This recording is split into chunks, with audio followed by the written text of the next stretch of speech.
মহা আনন্দে গজা প্যারা খান, তাতেই যা উল্লাস নাচন কোদন করে নিন। কারণ সরকারি কর্মচারীরা ডিএ পাচ্ছেন না। মমতা বন্দ্যোপাধ্যায়ের সরকার সিদ্ধান্ত নিয়েছে সুপ্রিম কোর্টের নির্দেশ দেওয়ার পরেও বকেয়া 25% ডিএ তারা দেবে না, এবং তার জন্য নানা অজুহাত ছল চাতুরি করা শুরু হয়ে গেছে। নবান্নের যে খবর পাওয়া যাচ্ছে এবং যা সিদ্ধান্ত হয়েছে, মুখ্যমন্ত্রীর নানা ধরনের এখন যে উপদেষ্টা আছেন, সেই উপদেষ্টা এবং কয়েকজন আমলা তাকে বলার চেষ্টা করেছিলেন যে ডিএটা দেওয়া হোক, কিন্তু তিনি মুখের ওপর বলে দিয়েছেন আমার ভাতা চলবে, ডিএ চলবে না, ডিএ আমি দেব না।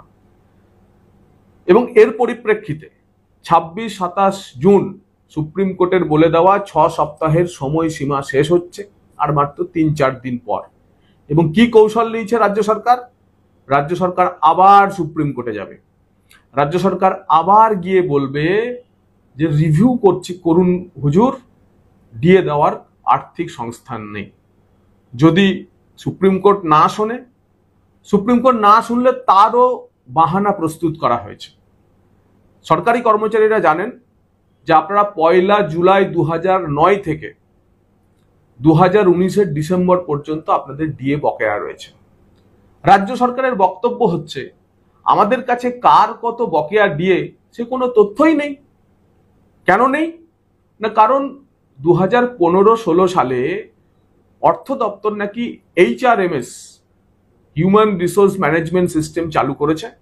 তাতে প্রত্যেক সরকারি কর্মচারী, স্কুল কলেজের শিক্ষক, পঞ্চায়েত পুরো কর্মচারী, তাদের বেতন অনলাইনে দেওয়া হয়ে গেছে। তার ফলে অফলাইনে যে কাদের কত বেতন ছিল তার যে ক্যালকুলেশন 2015-16 থেকে, তার আগে 2009 থেকে 2015-16 পর্যন্ত কোনো হিসেব নাকি অর্থ দপ্তরের কাছে নেই। তাই তারা ডিএ ক্যালকুলেশন করতে পারছেন না। কিভাবে ক্যালকুলেশন করা সম্ভব? না, ইন্ডিভিজুয়াল সরকারি কর্মচারীদের যদি সার্ভিস বুক দেখা হয়, সেই সার্ভিস বুক থেকে ধীরে ধীরে ধীরে ধীরে প্রায় 8-10 লক্ষ কর্মচারীর সার্ভিস বুক থেকেই একমাত্র ডিএ ক্যালকুলেশন করা, বকেয়া ক্যালকুলেশন করা সম্ভব। খরচ 10,000 কোটি টাকা।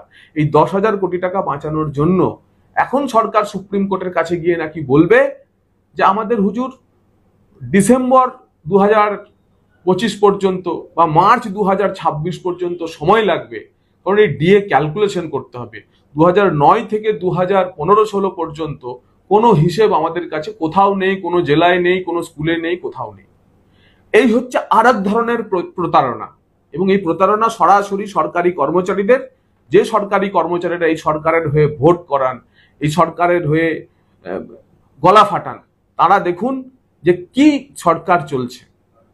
এবং এই হচ্ছে ছল চাতুরি।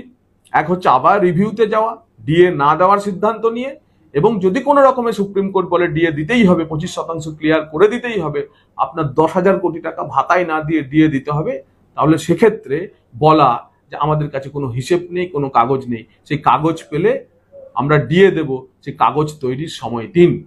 সরকারি কর্মচারীরা গজা প্যারাই খান, আনন্দে থাকুন, ডিএ আপনারা পাচ্ছেন না। ভর্তি হতে আজই যোগাযোগ করুন 16 বছর ধরে বিশ্বাসের প্রতিষ্ঠান Rajiv Gandhi nursing training school, Badamtala, Phingapara, Kakinara.